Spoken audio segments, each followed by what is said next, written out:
Hello good evening friends, मैं राजीव कुमार अवस्थी आपका स्वागत करता हूं स्टडी विद राजीव सर में। चलिए दोस्तों, आज का हमारा टॉपिक है लाभ और हानि, जिसको हम दूसरे शब्दों में अथवा इंग्लिश में हम बोल सकते हैं प्रॉफिट और लॉस। लाभ को आप बोलेंगे प्रॉफिट। हम सामान्य बोलचाल की भाषा में भी इन शब्दों का प्रयोग करते रहते हैं। हमारा यहाँ पर थोड़ा सा बेसिकली 7th और 8th क्लास का आधार होगा और आगे जाकर के हम कंपटीशन के क्वेश्चंस भी इसमें हल करेंगे, क्योंकि जो आपका 7th 8th का होगा बहुत आसान होगा और उसके बाद जो आप कंपटीशन लेवल पे आएंगे वो थोड़ा सा टफ मिलेगा आपको। तो चलिए हम पहले इसका बेसिक आपको समझाते हैं। लाभ हानि के प्रश्नों को हल करने से पहले कुछ शब्दावली पर हमें विशेष ध्यान देना होता है, और क्वेश्चन में जो शब्दावली है अगर हम उसका अर्थ नहीं समझ पाते हैं तो हम क्वेश्चन को भी नहीं समझ पाएंगे। इसलिए हमारा सबसे पहला ध्यान, हमारा फोकस शब्दावली पर होना चाहिए। देखिए, लाभ हानि में एक शब्द का प्रयोग होता है क्रय मूल्य, जिसको इंग्लिश की बुक्स में सीपी अर्थात कॉस्ट प्राइस लिखा जाता है। कॉस्ट प्राइस का मतलब होता है वह कीमत जिस दर से या जिस कीमत पर कोई वस्तु खरीदी जाती है, जिसको पाने के लिए हमें कुछ देना होता है, तो दिया गया मूल्य होता है वो आपका क्रय मूल्य कहलाता है। और विक्रय मूल्य शब्द को देखकर ही आप समझ सकते हैं। इस मूल्य पर कोई भी वस्तु जब विक्रय की जाती है तो उसको विक्रय मूल्य कहा जाता है, और इसको इंग्लिश में सेलिंग प्राइस एसपी या सेल प्राइस, ये आपके दो शब्द होते हैं और इन पर ही हमें ध्यान देना होता है। लाभ हानि का आपका पूरा जो चैप्टर है इसका बेस यही होता है। अब हम क्रय और विक्रय मूल्य के द्वारा ही ये निर्धारित करते हैं कि हमें लाभ हो रहा है अथवा हानि होती है। तो पहली शर्त होती है फर्स्ट कंडीशन, विक्रय मूल्य अर्थात selling price is greater than, यानी से विक्रय मूल्य ज़्यादा है और क्रय मूल्य आपका कम है, यानी कम कीमत में खरीदी और अधिक कीमत में बेच दी गई। ऐसी परिस्थिति में आपको क्या होगा? लाभ होगा। यानी कि यहीं से हमारा एक फार्मूला बनता है, अधिक में से आप कम को घटाएंगे, यानी कि लाभ बराबर विक्रय मूल्य और घटा क्रय मूल्य। इंग्लिश में भी लिख सकते हैं हम profit, PROFIT, profit is equal to selling price minus cost price. ये रहा आपके लिए हमारा पहला सजेशन। तो सबसे पहले अभी हमने क्या देखा?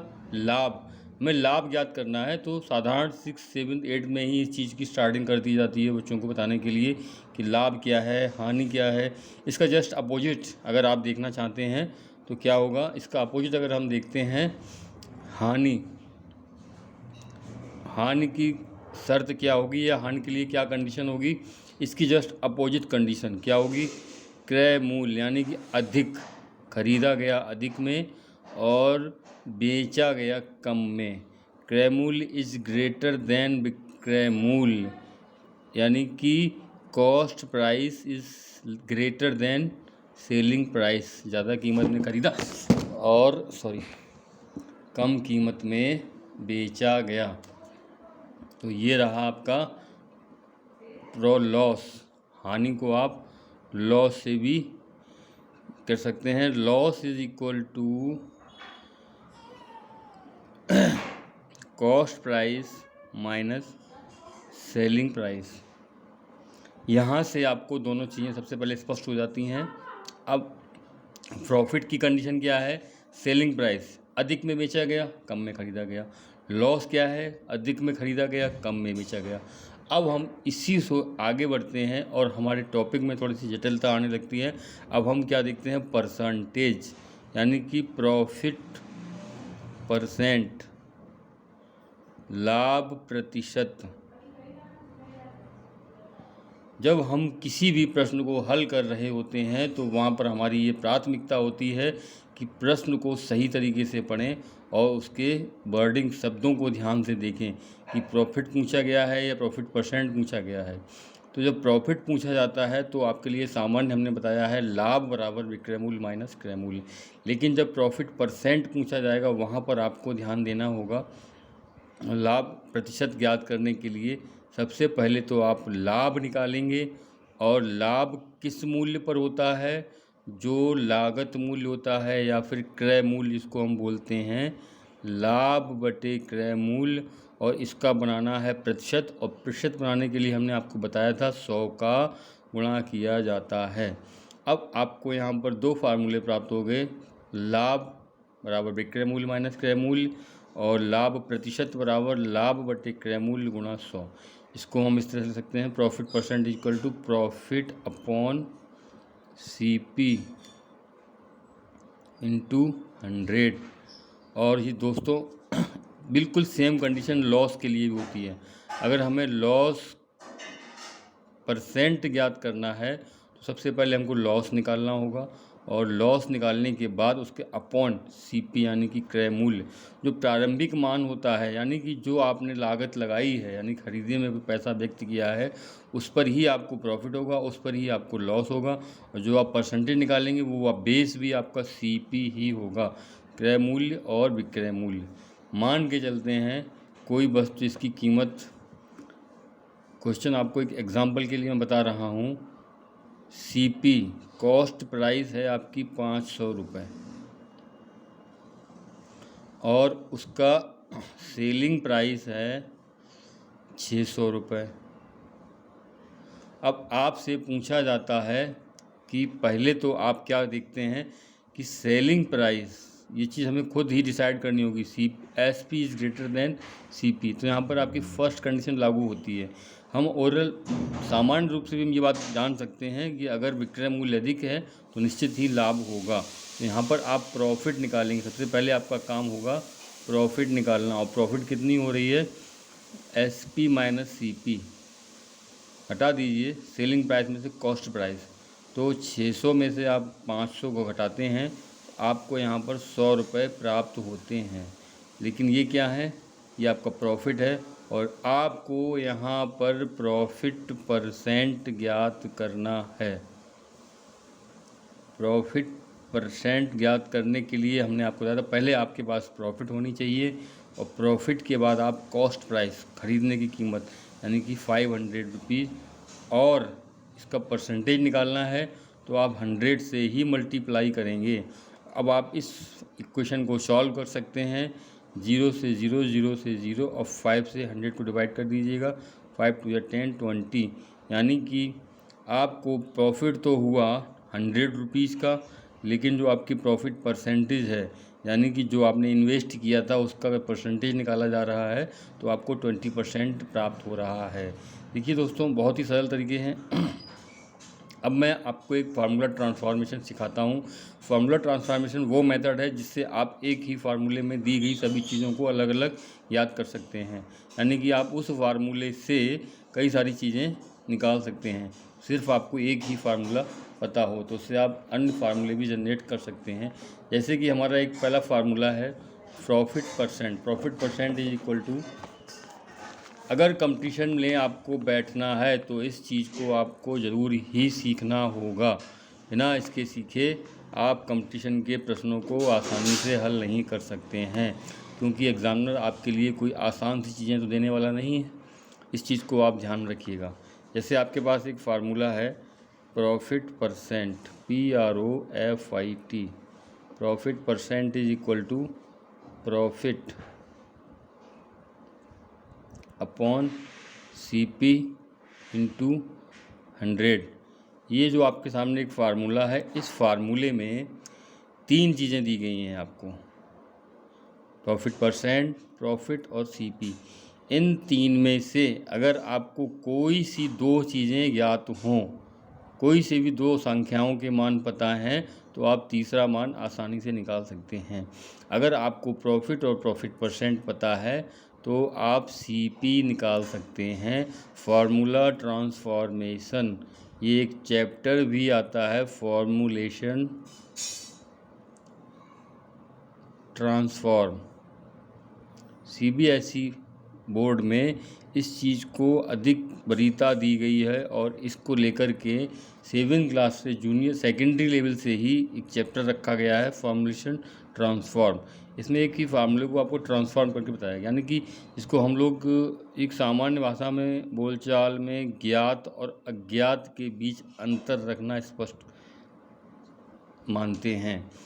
अगर हमारे पास कुछ चीज़ें ज्ञात हैं और कुछ चीज़ें अज्ञात हैं तो हमें अज्ञात को ज्ञात करना है, तो एक पक्ष में आप अज्ञात को लेकर के जाएंगे और दूसरे पक्ष में आपको ज्ञात को लेकर आना है।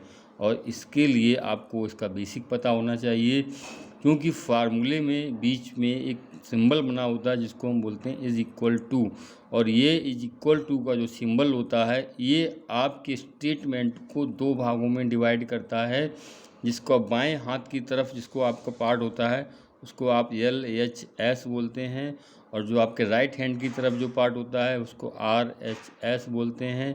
हिंदी में इसको वाम पक्ष या दायां पक्ष, इसको आप वाम पक्ष भी बोलते हैं हिंदी में, और ये दायां पक्ष।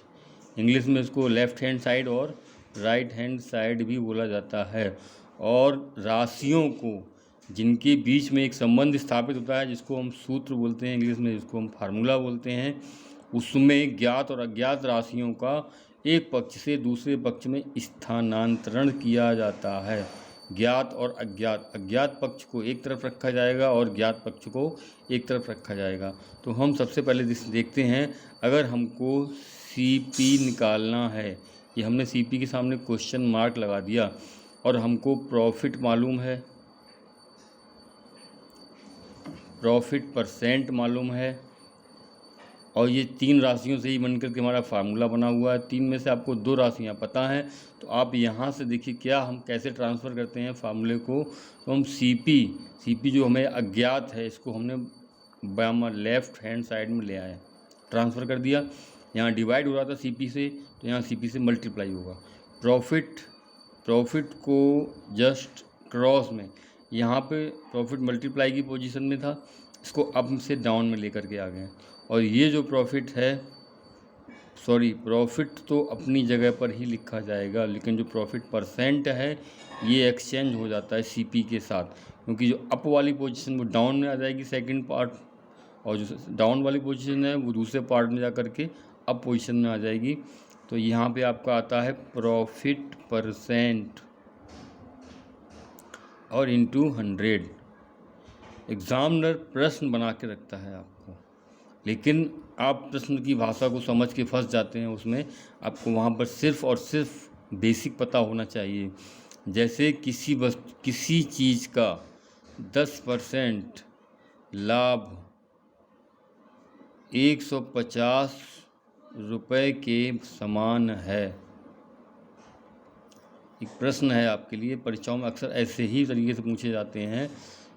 उसका विक्रय मूल्य ज्ञात कीजिए।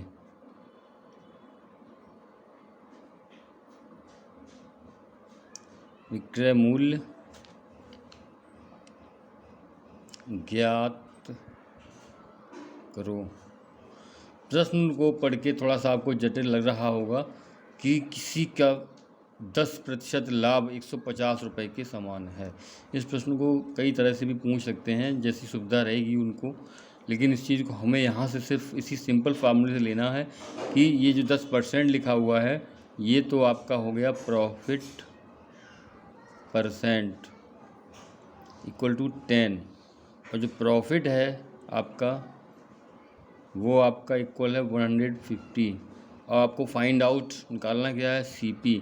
अभी जो हमने फार्मूलेशन ट्रांसफॉर्म से जो फार्मूला डेवलप किया था वो था CP is equal to profit upon profit percent into 100। इसमें आप इस फार्मूले को अप्लाई करते हैं। वैल्यूज़ आपके सामने दी गई हैं। प्रॉफिट है आपका 150, प्रॉफिट परसेंट है आपका 10 और मल्टीप्लाई हुआ 100, एक ज़ीरो से आपका एक ज़ीरो कैंसिल हो गया, और 150 इंटू 10 यानी कि इसकी वैल्यूज़ निकल के आ रही है 1500 रुपीज़। दोस्तों हमारे साथ बने रहिएगा चैनल पर और देखते रहिएगा, हम आपको इसी तरह के और भी वीडियो आपको देते रहेंगे। और जिस तरीके किसी चीज़ की अगर ज़रूरत है, कोई स्पेशल कुछ पूछना चाहते हैं तो वो सभी दोस्त हमें कमेंट में लिख करके दे सकते हैं। आपका बहुत बहुत धन्यवाद।